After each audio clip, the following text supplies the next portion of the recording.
Salutare tuturor, sunt Andrei Radu, bun venit la ePlan.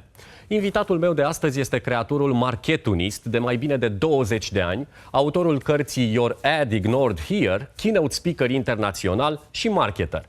Seth Godin spune despre el că este the David Ogilvy of cartooning. Îi spun bun venit pentru prima oară în România lui Tom Fishburne, a.k.a. the marketunist. Hello Tom, welcome to Romania. Thank you so much. This is my first time in Romania. I'm so excited to be here. What's the story behind the marketunist? How did you start this? Because I know there are more than 20 years. So how did you start the marketunist story? It was a bit accidental at first. I always loved cartooning. As a child, I used to draw a lot. I used to play around with cartoon strips in the paper. Okay. But I didn't think about it as a career until business school, strangely enough. I started drawing cartoons for the student newspaper at Harvard Business School. And when I graduated, I didn't have a student newspaper anymore, and I went to work in marketing at General Mills, a large consumer products company.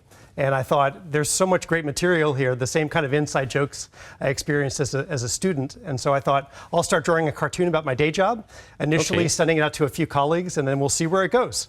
So why cartooning on marketing? Because it was your job? It was, but partly it became, I loved cartooning. It was my job. And I realized as I was drawing a cartoon every week, there were so many things that were funny around me. And as I started sharing them with some of my colleagues and people would laugh about them, it gave us a way, it kind of gave us permission to talk about some of the funny things we were all experiencing. We could kind of laugh about it together. And then I just got hooked. I started doing it once a week, and it became for me a bit of a creative exercise. It forced me every week to pay attention to what was happening around me. Okay, so once a week you have a new cartoon. That's right. And right now you have over 500,000 readers weekly. That's right. That's right? Okay. Yes. That's a huge community. Yes, starting with just 35 associate marketing manager colleagues that I had. It was all word of mouth over time. People started sharing the cartoons, and it kind of grew from there. Okay. What's your perspective right now on the digital marketing landscape? Because we have, the CPC is rising, is increasing. Google and Meta are automizing things and do not let us know, to be creative. Do not let us to be creative and to target our audience and so on. So how do you think about the digital marketing field right now? I feel like it is incredibly exciting to have so much technology, so many tools, so much data at our disposal. But it's table stakes. Everybody has access to the same things, and as you said, in a fragmented landscape, it's harder and harder to find creative ways to break through. I think it's more important than ever to find direct connections with our audiences. I'm actually a big fan of the old email newsletter. It could be one of the best ways to directly reach an audience. It's still, out of the ways that I reach an audience with my cartoons, it's still one of the most kind of mutually beneficial ways that I connect with an audience, because there's no intermediary.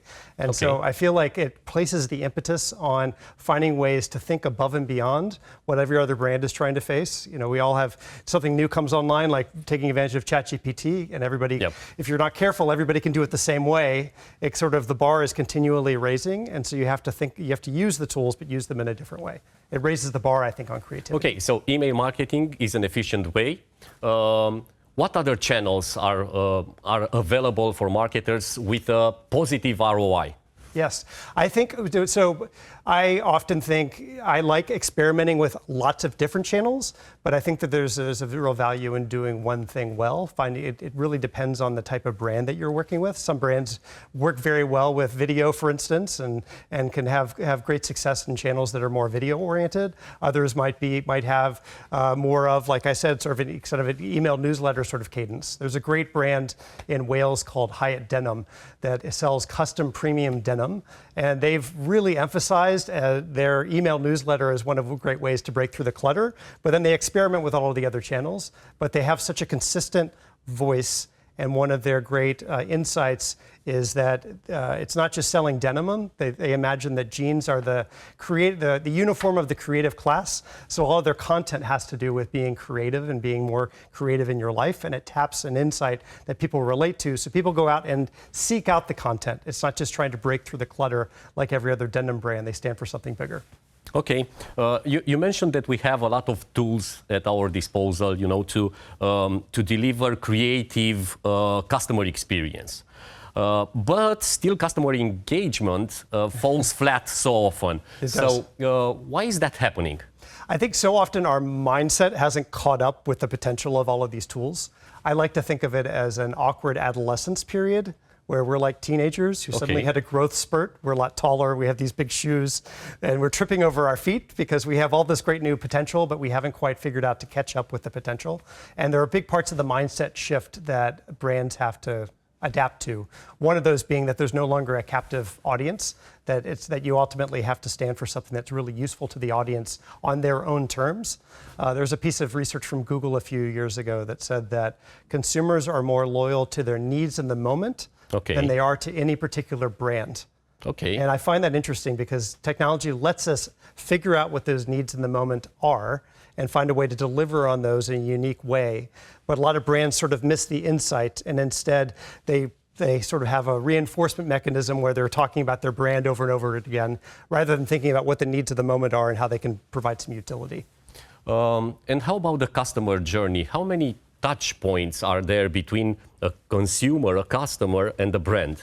It depends on the brand and it depends on the journey. But one of the fundamental mistakes I think a lot of brands make is that they think that it's this linear path to purchase and that it's the same for everyone.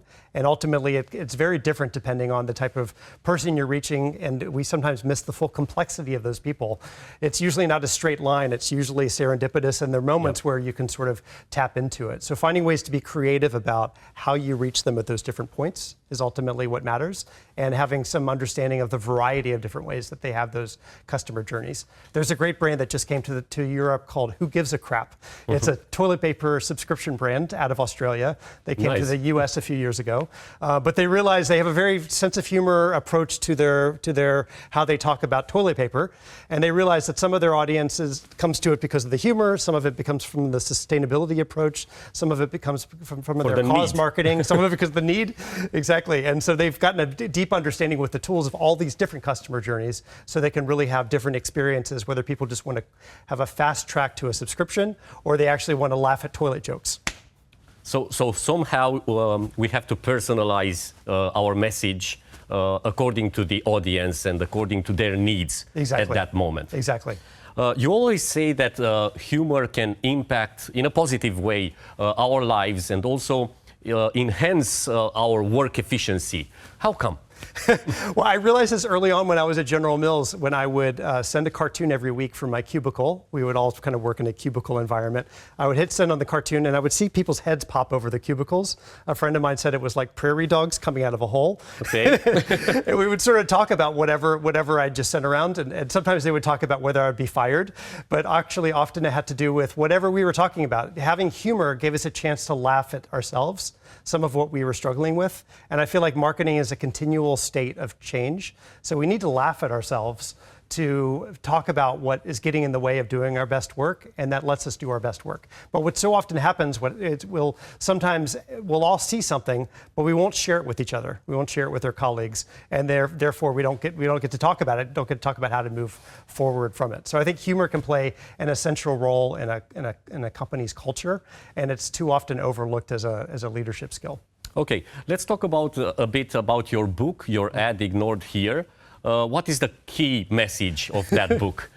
The book was primarily a chronological kind of series of the cartoons for key periods of time in marketing. It was almost like my own marketing diary, but it reflected also the diary of anybody who worked in marketing over that period of time. And I think the key message really was the chance to take a moment each week to sort of laugh at what is happening around us, laugh at ourselves, so that we can if the cartoons provide insight into some of the pain points we all experience as marketers, it gives us an opportunity to talk about ways to address those pain points. Since you have more than 20 years of experience in marketing, is it more difficult to do marketing today than 20 years ago? Or it's easier? It's different. I would say it's always hard. Nothing has ever gotten easier, but it's different. And I feel like now we have ChatGPT, so yeah, we just turn it all over. Exactly. But the challenge is every time there's a continual arms race, Every time we get new tools and capabilities at our disposal, everybody else has access to the same tools and capabilities. The game keeps on changing, and the constant is that we can't rest on our laurels and stay in the status quo because we get passed by. So it's exciting. I love it because there's constantly things that are new happening in marketing all the time, and it's the impetus on the marketing community to catch up with it and to find ways to stand above and beyond. What I find is that for bigger brands, in many cases, it's gotten more difficult. Okay. This is a great era for smaller brands, smaller organizations, because we can be nimble and adapt and take advantage of the tools. Yes, exactly. And so to be a challenger brand, to be a startup, to have that kind of mentality, we can use that nimbleness to our advantage in ways that simply weren't available 20 years ago. Nice. At the end, I would like to ask you about, I don't know, 3 major things that you will recommend to any marketers today. 3 most important things from your point of view. Yeah, I think the big one, one of the big ones is to get outside of our own marketing myopia. There's this concept of marketing myopia that was actually coined in the 1960s. A Harvard professor named Theodore Levitt, his famous quote is that people don't want to buy a quarter-inch drill, they want a quarter-inch hole. Of course. And too often marketers are focused on how to market the drill. And I think there's a modern marketing myopia that comes place in digital marketing where we can be so focused on here's the next thing we need to jump on, here's the new technology we need to adapt, and we forget about the big picture of actually how we can adapt that to create a real kind of impact in our consumers' lives that we're trying to reach. Okay. Second big one is to realize that that we no longer have a captive audience any longer, that ultimately how we impact our audiences has to have true utility to them in their world. And the third one I'd say is don't take ourselves too seriously. I think I think too often we can get smile more. Yeah, smile more, laugh at ourselves more, recognize that we're on a journey where it's progress, not perfection. There's no perfect standard, but you continually make progress and move toward kind of better ways to do our roles and our jobs. Okay, so I assume those will be some of the topics that you will discuss tomorrow at GPEC Summit. They are, and I'm really excited to be a part of that tomorrow. Thank you very much, Tom. It was a pleasure having you at this show, and it's a pleasure to have you in Romania at GPEC Summit. Thank you very much. Vă mulțumesc tare mult și vouă că ne-ați urmărit. Sunt Andrei Radu. Până data viitoare, stay digital!